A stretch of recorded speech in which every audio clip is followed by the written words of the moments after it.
Welcome back to another Tuesday tier list. My name is Jesse, and today we're going to take a look at racing games. What are racing games? Racing games are where there's a set goal in mind. It has a finite track. Honestly, racing. Whoever gets to the end point first. And these games I chose seem to do it more like a real race. Now, you could say that Catan is a racing game. First person to achieve a certain thing is the winner. But these games take the racing theme and show it off a lot more. So this is a tier list. I'm going to take these 10 games I've played and one I haven't and arrange them from S to F. S being super cool and F being not super cool. You're going to disagree with this, and that's okay because opinions are never wrong. Let's talk about what's on the list today.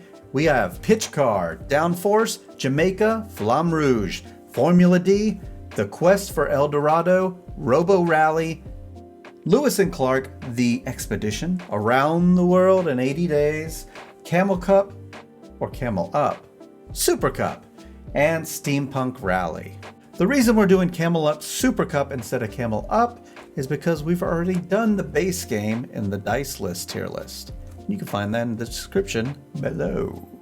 So let's jump right into it. Let's take a look from left to right, top to bottom. Pitch Car is a dexterity game where you're flicking these cars, and you need a large table to do this because you're laying down the track. Someone argued this is not a board game, but it's a game for sure. Pitch Car is fun, it hurts your fingers, but it's a thrilling race. Don't go to Pitch Car if you're looking for strategy or points. It's pure dexterity. I typically don't like dexterity, but this one sneaks in for me. I enjoy Pitch Car. I have no want or need to sell it.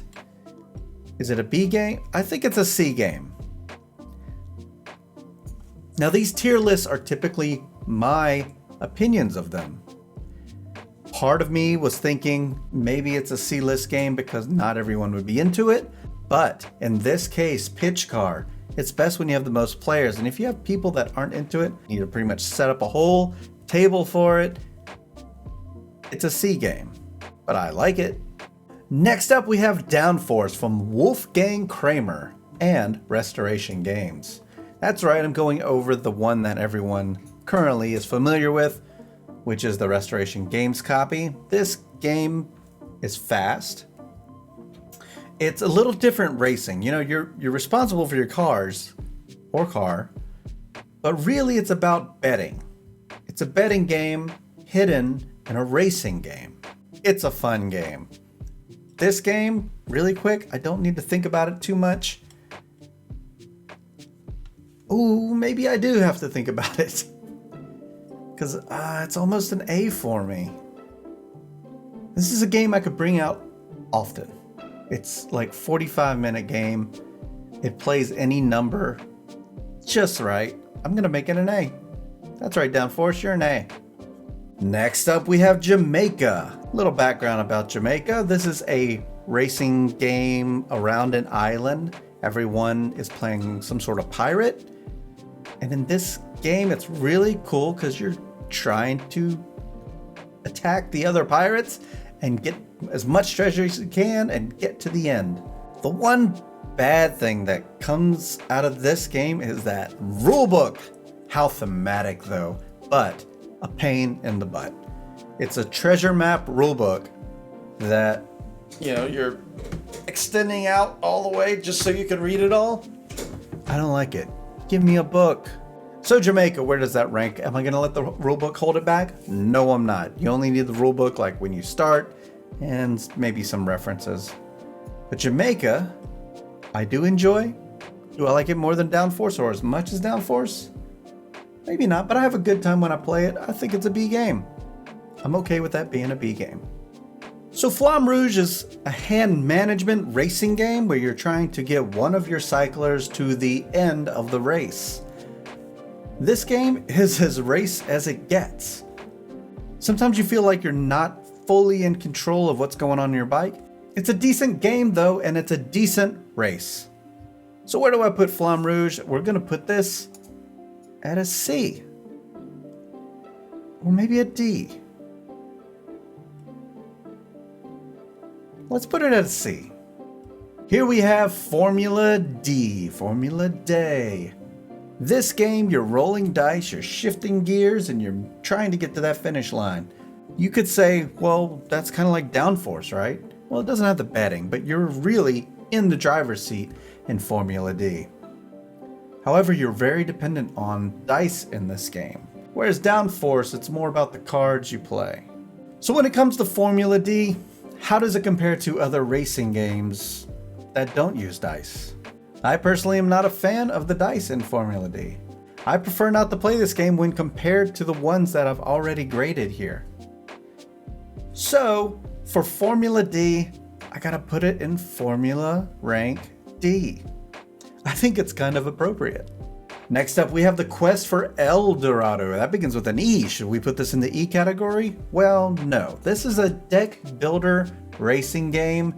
You're trying to build your team through cards to get to El Dorado first. So this game has so much flexibility. You're building a map at the beginning, and they have a bunch of guides, or you can make your own. And the choice of the deck building is really neat because there are limited options, but lots of options. You'll have to play it to see what I mean by that. But every time I play this, I have a good time. I do like deck builder games. And this game is getting a relaunch, all new art, Vincent Dutrait, which is only going to bump it up on the list for me. So the first time I played this game, I played the German version at Dice Tower Con. And even though I couldn't read any of the cards and all that, I knew it was a good game. So where am I going to rank this game? Not at an E, but an A. Let's keep to the vowels at least, right? Next up, we have the game I have not played. That's right, you probably thought it was another game on this list, but Robo Rally is a game I haven't played. It is a game from Richard Garfield, Magic the Gathering, Bunny Kingdom, and some other ones. This is an Avalon Hill game that has been around for a very long time. It has won awards. A lot of people know this as a program movement game, but right there, as you could probably see on the box, it says race. And also on BGG, it's under the category racing. So this game has a 7.1 on BGG. And how do I rank games that I haven't played before? Well, usually it has to do with hype, has to do with what I've heard, has to do with the theme, and it has to do with the look and whether I think I would enjoy this. If you have very similar thoughts to me on these tier lists, then maybe you know exactly where Robo Rally is going to end up. So let's break it down piece by piece. We have program movement. This is not something I'm a huge fan of. I kind of enjoyed it in Mechs vs. Minions, but program movement typically is very frustrating. I also heard that the recent printing is poor quality. And the designer, Richard Garfield, how do I feel about that? I enjoy most of Richard Garfield's games. I probably wouldn't be playing board games without going through Magic the Gathering first. But I'm not eager to play Robo Rally. If someone brought it by, I wouldn't suggest it. So where do we stand, Robo Rally? What do I do with you? Obviously an S tier. No, I'm kidding. Robo Rally, I'm thinking you gotta go down to the D tier.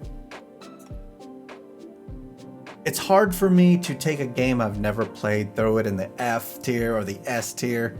The hype can only go so far.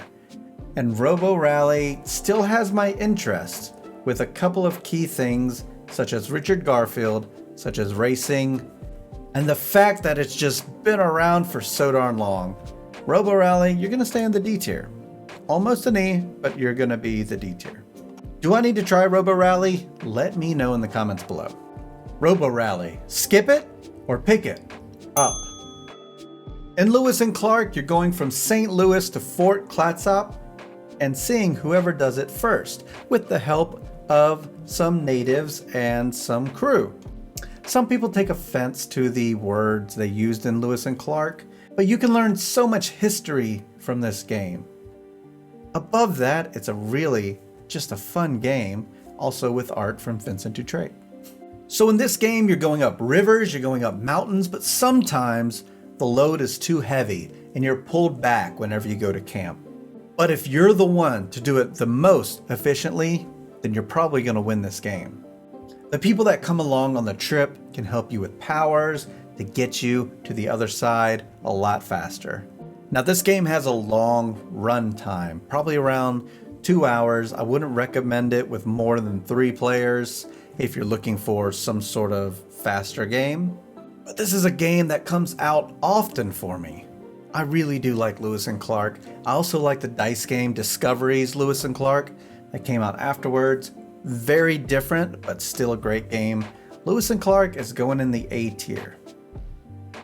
Well, this is interesting. I have 3 A tiers. I'm going to talk about that at the end. Next up, we have Around the World in 80 Days. Have you played this game? It's by Yellow. Have you played it? Probably not. It has a really nice box, nice presentation. When I play the game, it feels simple, like too simple. Like there will be no strategy simple. But the more I played it, it's not that bad. It's still hanging out our collection. It's not gonna rank an A tier, maybe not even a B tier.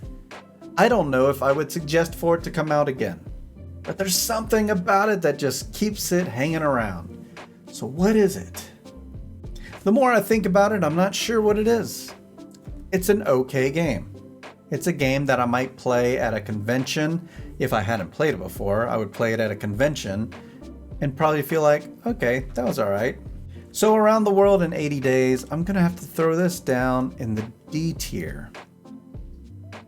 All right, next up we have Camel Up Super Cup.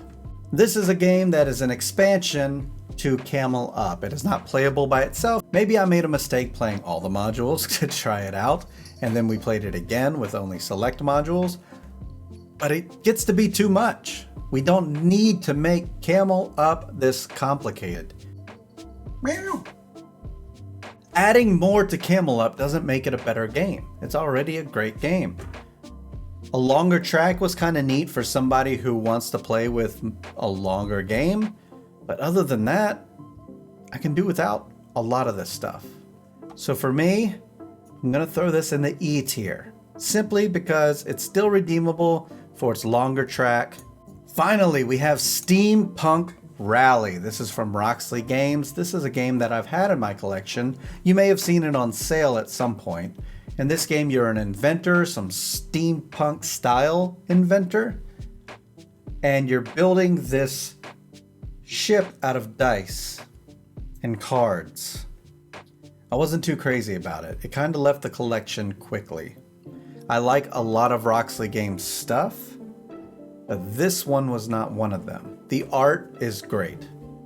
I just didn't have fun doing the things the game did. The racing is really secondary.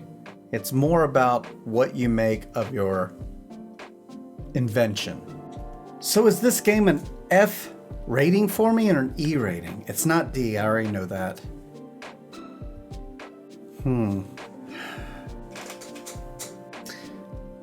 I gotta think of it from a bunch of different angles. Would I buy this again for $1? No, I wouldn't. Would I recommend it to someone I know that loves a racing game? No, I can't. I gotta put this on the F. So that's the list. This is the iHeart Board Games Racing Games tier list, except no substitutes. Now I said I would talk about the A ranking. Does anything here deserve an S? Racing games are one of my favorite genres. Why don't I have an S tier here? Because each of these games has some sort of flaw that keeps it from being S tier. Let's talk about them. Lewis and Clark can run very long. It can be complicated to a new player. The Quest for El Dorado has a component issue. The cards are very, very small. Is it that way in the new printing? I don't know. Let me know. And downforce, well, what's the downside of downforce? The downside of downforce for me, which was kind of more difficult for me to think of, is the beginning with the bidding. I know it's important, but honestly, when I open that box, I just want to race. But I can't do that. I have to go through all these other steps first of picking power that I end up not even using for the most part. So I do believe there's still room for an S tier racing game. Maybe I just haven't discovered it yet. Please help me discover it. Let me know in the comments below what your S tier racing game is. And until next time, the box is closed.